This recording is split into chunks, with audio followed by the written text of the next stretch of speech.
Hey my friend, let's kick things off by diving into the very first and maybe most impactful move of the Cowboys' 2025 offseason. And that's the decision that sparked everything else, promoting Brian Schottenheimer to head coach.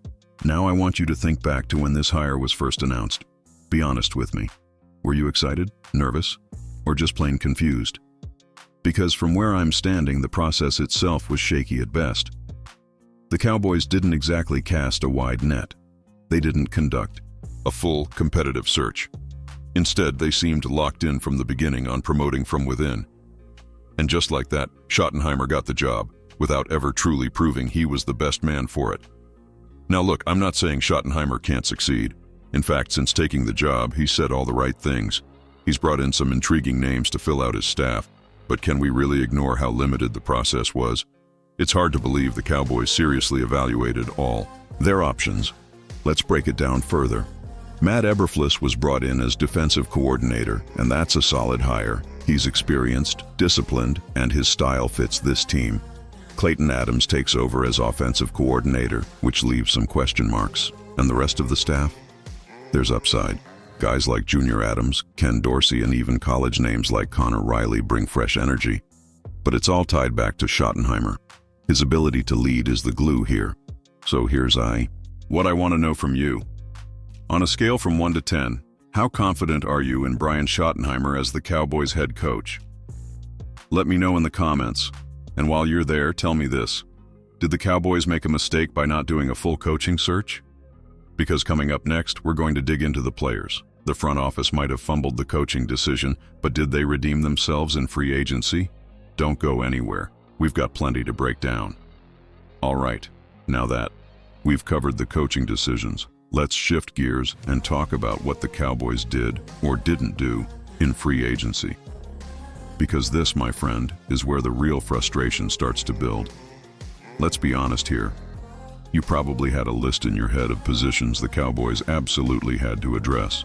Offensive line, linebacker, maybe a reliable veteran wideout. And what did we get? A couple of low-risk deals, a reunion or two, and not much else. Strategic depth? Sure. Splash signings? Not even close.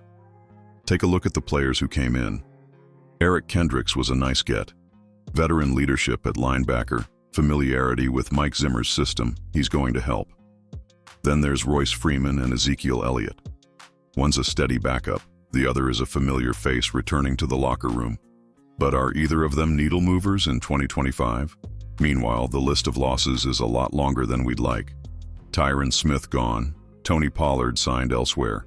Jordan Lewis and Jonathan Hankins? Out.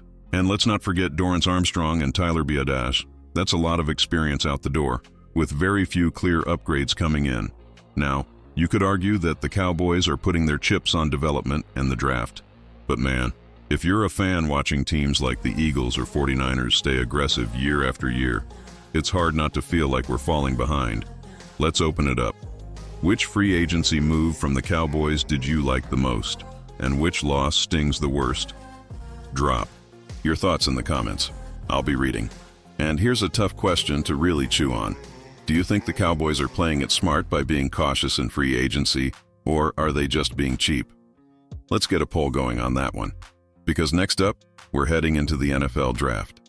And that's where the Cowboys put their plan into action. But did they get it right this time? Or did they leave even more questions on the table? Stick around. You're gonna want to hear this. Now, it's time to talk about the real heart of any team's future, the NFL draft. This is where the Cowboys had a chance to shape the future of the franchise, and with the way free agency played out, there was no room for error. You and I both know that the Cowboys' draft strategy has been a topic of intense debate for years. Sure, they've had some gems like Micah Parsons and CeeDee Lamb, but for every great pick, there's a head-scratcher or two. So how did they do this time? Let's start with the first round, because that's where the spotlight's the brightest. The Cowboys chose a player who, on paper, fills a major need. A pass rusher who could complement Parsons. But let's be real. Do we feel like they hit a home run, or are we just cautiously optimistic? I mean, sure, the new guy has potential, but are we convinced that this pick is going to transform the defense overnight? You could make a case that the team should have gone after a more polished, ready-to-go impact player. Instead, they opted for upside and potential. Let's hope that pans out. But here's the kicker. Dallas didn't just add a new defensive piece. They also filled gaps on the offensive side. But did they add the kind of weapons Dak Prescott needs to truly elevate the offense? Again, time will tell. The picks are solid, but we're talking about developing young talent, not necessarily bringing in immediate stars. Now I want to hear from you. What do you think of the Cowboys draft class? Did they address the right needs? Or did they miss some big opportunities? Drop a comment below. Let's talk about this. And hey, here's a burning question. Do you think the Cowboys are truly 1 or 2 moves away from being a Super Bowl contender? Or are they stuck in the middle of the pack? The next chapter is coming up soon, and we'll dive into how these moves might impact the team's playoff hopes. Stick with me. Now it's time to focus on the guy calling the shots on offense, Brian Schottenheimer. With all the talk about roster, moves, and draft picks, we can't overlook the importance of coaching. This is the guy who's supposed to help Dak Prescott find his rhythm, improve the offensive line's performance, and get the ball to the playmakers in the right ways. So, what can we expect from Schottenheimer? First, let's break down his history. Schottenheimer has been around the league long enough to have a track record. His background shows a mix of successful offenses and a few less than stellar ones. But here's the thing. His experience is what the Cowboys need right now. He knows how to adapt to different styles and systems, and most importantly, he has experience working with quarterbacks.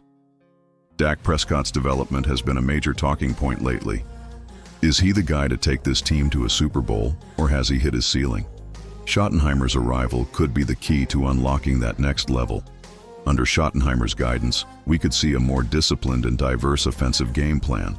Something the Cowboys have been missing. Schottenheimer has always been known for leaning into the running game while making sure to balance things with a passing attack that doesn't always rely on deep shots. For the Cowboys, that could be exactly what they need. A more balanced offense means fewer pressures on Dak to carry the team every week, which, in turn, opens up opportunities for the other playmakers on offense. But here's the question. Do you think Schottenheimer will be the guy to take Dak Prescott and this offense to the next level? Or is this just another coaching change that won't yield the results we're all hoping for? Let me know your thoughts in the comments, because this is a critical part of what could make or break the Cowboys' playoff run. Stay tuned, because in the next chapter we'll discuss the biggest question of all. Will the Cowboys' defense be enough to carry them to a Super Bowl? As we wrap up, it's time to discuss the part of the team that could be the true X factor in the Cowboys' Super Bowl pursuit: the defense. Yes, we've talked a lot about the offense, coaching changes, and new players. But let's be real. If the Cowboys want to compete for a championship, the defense needs to be the backbone. The Cowboys have arguably one of the best defenses in the league, and that's not just me saying it. Micah Parsons, Trevon Diggs, and the entire unit have been making waves. But for Dallas, this has to be the year they take that talent and translate it into a Super Bowl caliber performance. The pressure is on the defense to step up, not just in flashes, but on a consistent basis. Look at the numbers from last season. The Cowboys' defense was a top-tier group in almost every major category, from sacks to turnovers. But the real question is, can they maintain that level of dominance when it matters most? Will they be able to shut down high-powered offenses in the postseason? Can they keep the momentum going through the playoff grind and into the Super Bowl? We've seen what the Cowboys' defense can do when they're firing on all cylinders. But now, it's about putting it all together. The defensive line, the secondary, and the linebackers. Every part of the defense has to click at the same time. They can't afford to have any weak links when going up against the toughest teams in the league. So here's the big question for you. Do you think the Cowboys' defense can step up and become the true Super Bowl X factor this season? Or are they still just a great regular season team with too many questions come playoff time? Drop your thoughts in the comments. I'm really curious to hear what you think.